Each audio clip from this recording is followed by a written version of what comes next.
Assalamualaikum warahmatullahi wabarakatuh. Yang saya hormati dosen pembimbing mata kuliah biopsikologi Ibu Gading Giovanni Putri dan teman-teman yang saya banggakan.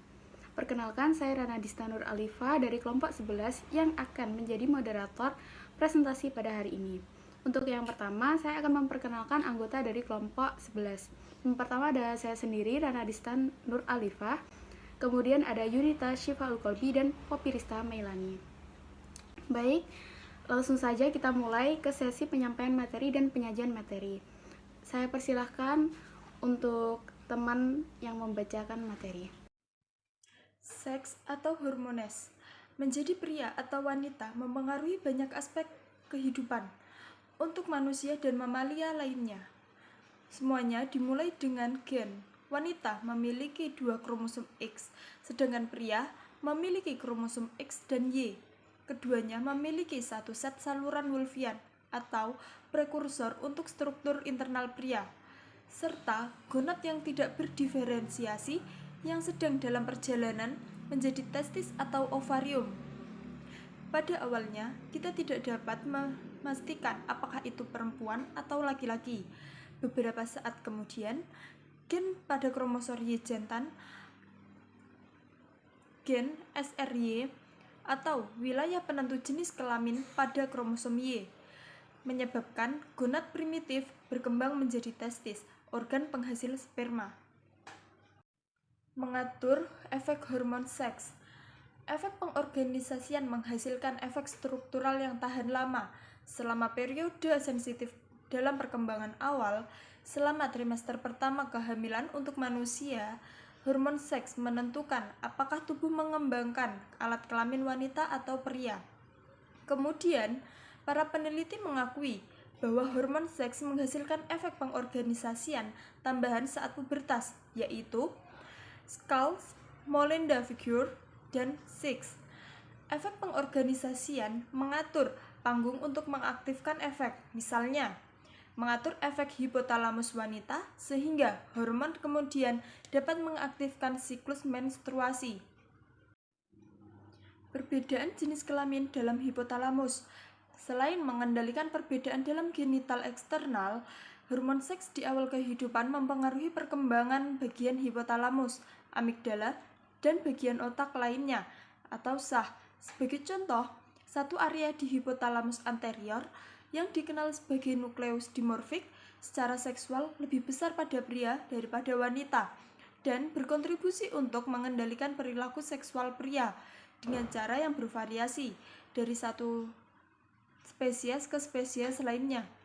Bagian dari hipotalamus wanita menghasilkan pola siklus pelepasan hormon. Seperti pada siklus menstruasi manusia, hipotalamus jantan tidak dapat menghasilkan siklus seperti itu, dan hipotalamus betina juga tidak dapat terkena testosteron ekstra di awal perkembangan. Peran dan fungsi orang tua. Peran fungsi orang tua sangat diperlukan dalam memberikan informasi dan bimbingan tentang seksualitas kepada anak remaja. Persepsi orang tua terhadap seks sangat berpengaruh terhadap perkembangan seksual anak, di mana orang tua atau lingkungan keluarganya merupakan landasan dasar dalam membentuk kepribadian atau perilaku seksual anak. Dan dari hal tersebutlah peran dan fungsi orang tua sangat dibutuhkan. Orang tua merupakan sumber pendidikan pertama dan utama bagi anak. Adapun peran dan fungsi orang tua yang disesuaikan pada setiap tingkat kehidupan anak, yaitu yang pertama, pendidikan untuk pengasuhan dan perawatan anak secara ideal. Yang kedua, pendidikan kesehatan reproduksi dan pencegahan HIV atau AIDS. Yang ketiga, pendidikan untuk pengelolaan ekonomi keluarga. Yang keempat, pendidikan untuk pemberian makanan bergizi. Dan terakhir adalah pendidikan untuk keadilan dan kesetaraan. Ada beberapa hal mengenai pentingnya pendidikan seks bagi anak. Yang pertama adalah untuk mengetahui informasi seksual bagi remaja. Yang kedua adalah memiliki kesadaran akan pentingnya memahami masalah seksualitas. Yang ketiga, memiliki kesadaran akan fungsi-fungsi seksualnya. Yang keempat adalah memahami masalah-masalah seksualitas anak. Dan yang terakhir adalah memahami faktor-faktor yang menyebabkan timbulnya masalah-masalah seksual. Identitas gender dan perilaku gender yang berbeda.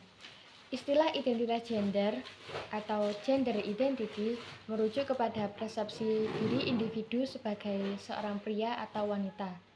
Fauziah mengatakan bahwa identitas gender adalah keadaan psikologis yang merefleksikan perasaan dalam diri seseorang yang berkaitan dengan keberadaan diri sebagai laki-laki dan perempuan.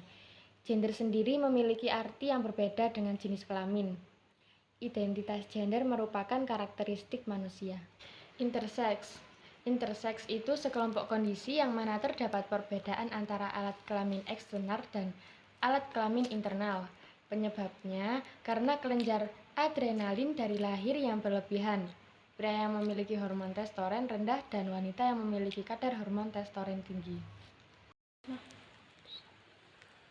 Ketertarikan gadis yang mempunyai hormon CAH.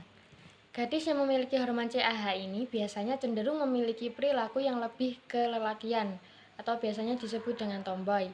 Anak perempuan yang memiliki hormon CAH mempunyai tingkat hormon testosteron tinggi, tetapi mempunyai ketertarikan yang lebih kuat pada mainan laki-laki. Feminisasi testikulor. Individu dengan reseptor hormon androgen yang lemah, sel-sel dalam tubuhnya menjadi tidak sensitif terhadap hormon testosteron. Akibatnya, penis menjadi kecil dan seiring pertumbuhan dan fisiknya berkembang menjadi perempuan. Orientasi seksual.